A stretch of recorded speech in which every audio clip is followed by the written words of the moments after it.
That was the last episode before the big battle, big 3-episode battle that they've been touting the whole time. Mm-hmm. And we're nowhere near a battle. We're officially on the downhill, by the way. The season finale approaches very quickly. We're in exactly the same spot that we were last episode. Celebrimbor was like, I don't want to make the rings anymore. Like, I'm done. And then Anatar was like, what if we make the rings, though? And he's like, all right. Can't argue with that. There's very weird, badly written flip-flopping that he does. Celebrimbor has been a very weird character this season. Yeah. He definitely hasn't been acting like a 5,000-year-old master smith. What annoys me partly is that we haven't seen any real smithing. They seem to just pour the rings into the mold, and then they're just like, cool. They're casting. Ring done. Is what they're doing. Give me some cool anvil shots with magic flying. shooting out. Yeah, something. Okay, so remember how little happened in the first 3 episodes of the show in that 3-episode premiere? Resetting the status quo. They get that amount of time, 3 episodes, to hopefully wrap up the entire season, do a battle, maybe make 9 rings, unleash a Balrog. The most recent articles are saying that they're still doing 5 seasons. They're not turned off by the lack of viewership. I haven't heard that number yet. Oh, that was what they set it up for originally. Mm-hmm. They basically renewed it for 5 seasons. And they still want to do that? Because they have so much money. But what do you make 3 more seasons out of? I guess Sauron's rise. Just stretching and then it, yeah. Fall and then rise? It has the potential to get interesting in a few seasons when it's actually Sauron getting to the interesting part. That's what I want. I want to watch a show to be like, oh yeah, season 3. That's when it takes off. You just have to watch 16 hours before it gets good. Mm-hmm. So we'll go through the episode. It's a montage of 2 people in a room talking at a time. Yeah. It's Anatar and Celebrimbor in a room talking together. They at least bothered to move around the room. Yeah. But it's not passionate talking. They're discussing the fate of all of mankind, basically. The age of men is over if we don't forge these rings. But it's very sterile. It's still very gross dialogue. And you said it made you want to die, the dialogue still. But I think I'm getting used to it, but not in a good way. Like when you get kidnapped, what's that called? Stockholm Syndrome. You're getting Stockholm Syndrome from the show. I don't think it's good. I think I'm just tuning out, which is probably worse. You're just getting used to it, I guess. They're having whole conversations about something that can be filled out in 1 line. Well, this is kind of like the poetry you read on the inside of a toilet at a dingy nightclub. Free sex, call my ex-girlfriend. It really rolls off the tongue and off my ex-girlfriend. No, it's sometimes people are just talking in this show and I'm just like, shut the fuck up. I'm like, this does not need to be said this way. Yes, I know this is ye olde times, but it can be done a lot better than AI. Can you make this sound sing-songy and rhymey for make me, it please? Shakespearean. House of the Dragon's a good example of them actually doing it right. Mm-hmm. It sounds good, and there's a scene where it's very passionate, there's a lot of blocking, whereas Celebrimbor and Anatar discussing the end of mankind, and Anatar trying to convince him, there's no passion, there's just nothing, and that conversation is kind of dragged out through the whole episode, and they just kind of end it at the end with him going all right, I'll make the ring. Other than Durin, I feel like they haven't given other characters actual emotion. The closest we've seen is with Numenor in this episode, but even their emotion doesn't feel passionate. I think it's also because we don't know why. We don't know why anyone's doing anything. The next people we get cut to is Al-Farazar and his son. Mm-hmm. He's just a whiny little bitch of a man, and I don't know what they want. He wanted to be king. Mm-hmm. I don't know why, apart from the fact that he's I should be king. And I'm like, okay, cool, you're king now. And then he's touching his staff and he's like, it's not enough. And I'm like, all right, cool, now what? And his son's just a pompous asshole. But they're literally just discussing that they need more power. And then we get to cut to Elendil and the queen. And I don't even remember what that conversation was about, honestly. Whenever she touched the Palantir, she always saw the water flowing in and destroying everything. But when he touched it, he saw himself on a horse. He won the House Cup. And so she's like, oh my God, maybe the prophecy has changed. And she's like, you have to do anything you can to keep Numenor from being flooded. How is this man supposed to stop the flooding? And if I recall in the book, the reason it floods is because God is lol, what if the earth was circle now? Eat a dick. And then Numenor floods because that would cause problems. Yeah. Now they can say it was because Balazar flew too close to the sun and he's getting punished for trying to genocide elves, maybe? That's his goal. His goal is now stop Numenor from flooding, and we don't know how we can do that. He doesn't know how we can do that. So it's just kind of pointless. He does have a bit of passion later on, but it is just based around the annoying kid because he now hates religion. The kid? Alfarazar's kid Yeah. hates religion and is disbanding the military Yeah. because they're all friends for the queen, and he's like, nah, we don't want a mutiny up in here. It culminates in a small tussle between the son and Isildur's friend, who we met like one time, and we're like, he's just like a guy, and then they fight. And it was very obvious that, he's going to stab him in the back. Yeah, I'm like, don't turn your back to the prince who you just broke the shoulder of and left the sword next to. Yeah. I'm like, you're going to get stabbed in the back. Dramatically, either you throw the sword in the water and be like, haha, I win. You don't give the guy you just beat up the weapon. Also, swords make noise when you pick them up. They clank a little. They clank a bit. I've seen movies. It's like when you go to pick up a gun, it goes... Exactly. That's literally what happens in Numenor. A little bit extra that happens is my new least favorite character, Isildur's sister. Yeah, she's now just lame. Architect turned enforcer of something. And she's like, I don't know. I don't remember where the hatred with her dad came from. He sent the brother to war, even though the brother wanted to go to war. The brother snuck on the ship. Yes, actually, yeah. Yeah. And the war was actually because of, like, all mankind's threat. It's kind of like when people were going over to, like, fight Hitler. Do we go fight him, or do we let him do his thing? Yeah. And she's like, you should have let Hitler do his thing, guys. And also, like, all the townspeople, like, conscripted. They were all, like, voluntarily, like, we're going. Yeah, they sent, like, 500 men and 5 ships. And Isildur was told to stay by his dad. His dad told him to stay. But now she's mad at her dad. That's her personality at the moment. She's just angry. It's like, well, last season, we end on her. She's drawing the statue of the king. And then he's like, Palantir room. And then now she's like, bah!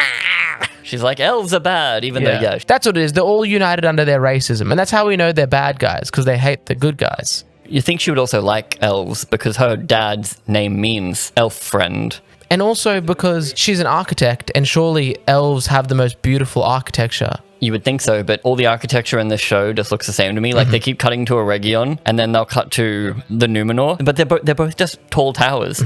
So I'm just like, cool. Which tower is this? Then they zoom in, I'm like, okay, we're in this tower. The Twin Towers?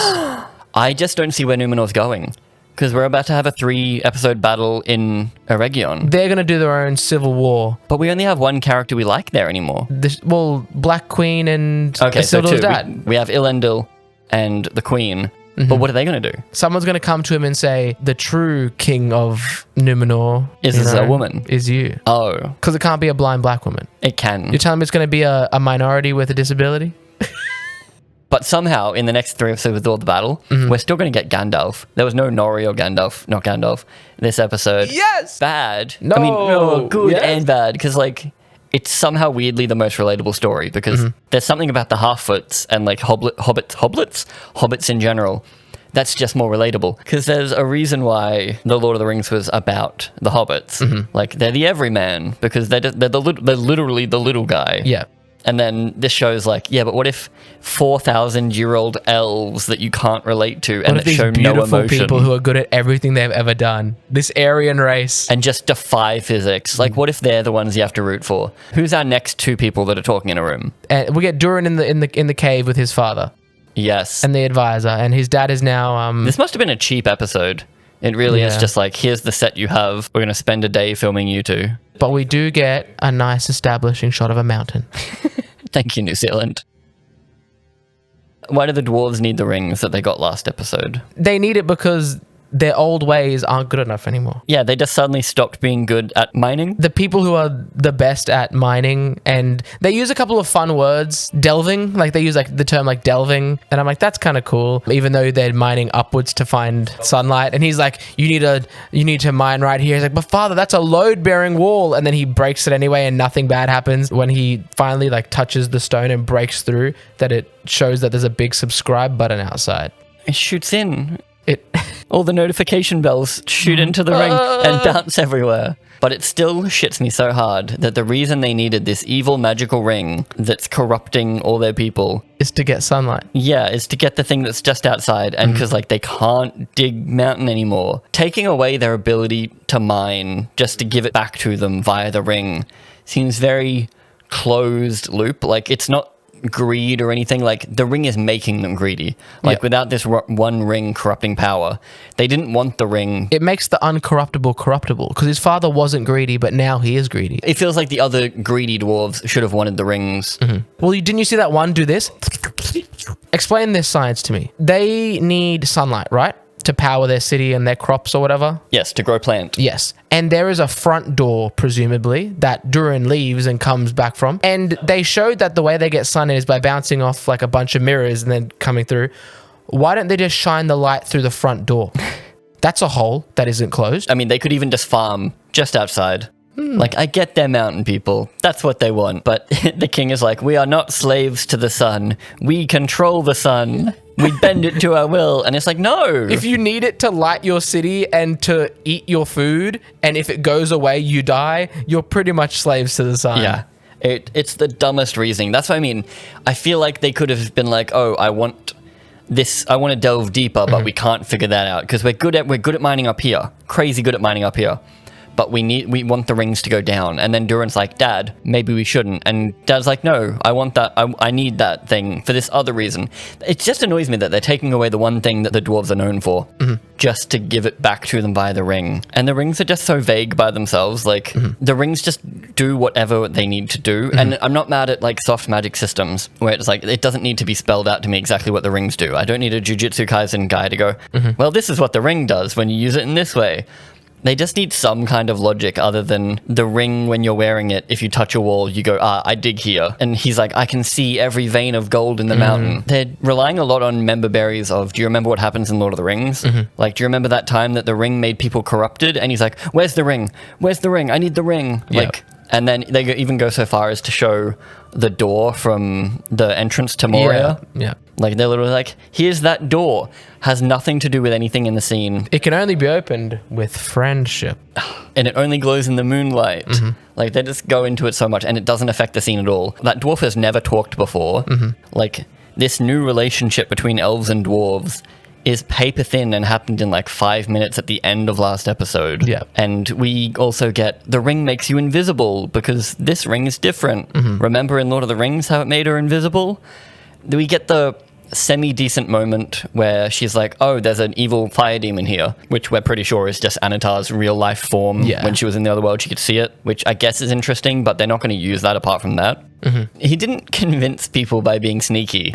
Everyone just believes everything he says because he's a demigod. He's like, oh no, that's actually Celebrimbor. He's a bit of an evil guy at the moment. Don't tell anyone though. And she's like, shit, you're right. And then he's also like, you look like my ex-girlfriend. I'm going to play with your hair a little bit. Like, he should be interesting. Damn, baby, you the general of the Northern Armies, girl? Oh, what about Disa dropping her pondering orb, her channeling orb? So in season 1, we all kind of made a bit of fun of Gandalf, like, falling down the mountain. But in this, Disa spends 150 gold on buying an orb, and we find out that the king's greedy because he's taxing everyone hella. And he's like, oh, mine shaft robbery. Get it? Because they live in a mountain. The not Palantir, like, it looks like it should be a Palantir, but it's, like, broken. But then she goes, boonk, and she drops it. And then in a Macaulay Culkin, it's like getting kicked and like, ting, ting, ping, pong, ping, and then like goes down a flight of stairs into a mine shaft, which is really close to the markets, by the way. That no one has ever seen before. Down like a tumbling hallway. She walks in and goes, I have no memory of this place. And then sings and finds it. And then she goes, oh, it was right here on the floor right next to me. Right next to me. And then something sings back. And then she drops it.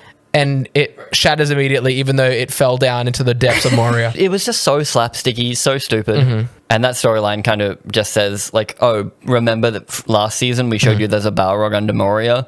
Like, they dig too deep. So it's like, there is something down there. Father, don't dig. And he's like, no, I'm greedy. I'm greedy. Would you want to be a prince again? Bribery. There's very little motivations going on in there as well, especially because, like, their whole motivation for a little bit there was, oh, the sun's gone. Everyone just feels weak. But Durin's still the best character. I mean, he's just not doing anything anymore. But he has the most passion, but I think they're allowed to get away with it because he's like fiery because he's a dwarf. He's like, what about that evil Celebrimbor fella? I think the show's main problem is it's trying to be Game of Thrones. Even just in this episode, which was only an hour, we still have 3 storylines going on. They only fit 3 per episode, but there's like 5 or 6 storylines. Yes, that's what I mean. In this short episode, there's only 3. And that just means that we get less than 20 minutes with each. And there's very little crossover. Whereas at least in Game of Thrones, all the storylines were kind of affecting each other. And when it was just people in a room talking, you had political intrigue. You had people's motivations and people wanting different things. Whereas in this one, it's more like, I want to be evil. And the other guy's like, I don't want to be evil. No one has their own motivation. So when they're talking to each other, we don't really know anything. I think they want you to always be thinking of how Sauron has influenced what is happening and how he is going to get intertwined into this story. Like, you're like, oh, I'm just waiting for the other shoe to drop. I can't wait for these Numenoreans to team up with Sauron. Yeah. Oh, I can't wait for them to say the Dark Wizard's actually working with Sauron. Well, to the point where Gil-galad even says, we can't fight Adar and Sauron. They're both going to the same place. Sauron doesn't have an army. He doesn't know Sauron has even done anything yet. He's a guide. All the orcs are following Adar. He's putting emphasis on Sauron, even though we know Sauron's doing nothing, and he doesn't know what Sauron's doing. And his problem is he's not sending people to Eregion, which is where Sauron is. He doesn't know that, but if he did the normal thing, the sensical thing, he would find Sauron and be like, oh shit. But currently he's just kind of like existing for no reason. He's making the rings, but I don't know why the rings is such an important side quest for him right now. Like, I know he's doing it so he can sow corruption throughout all of the... So that he can then make the one ring.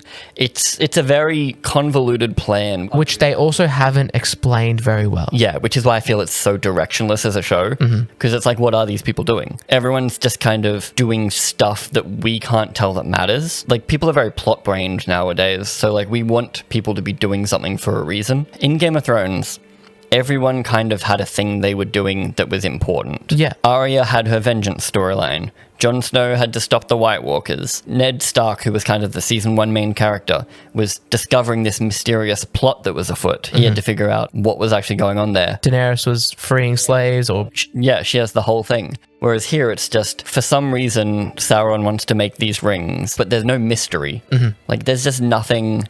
There's nothing deeper. The stuff they have created is uninteresting. Like, I'm not interested in Falazar's Numenorean, like... It's because there's no political intrigue. Yeah, Like, but it's like, I'm not as interested in Numenor and, like, the dethroning and stuff as, like, any of the minor towns or, like, cities or overthrowings that happened in Game of Thrones. Yeah. When something happened and there was, like, a change of power, you're like, oh, shit, like, they are sided with these people and that's going to have such a big effect. But I'm like, oh, cool, Falazar, is holding the little scepter. It's literally Farazar and his son, and then Elendil and the queen. Like, we don't know anyone else involved. They don't have underlings vying for their own power. Like with Game of Thrones, you'd have Varys that wants his own thing.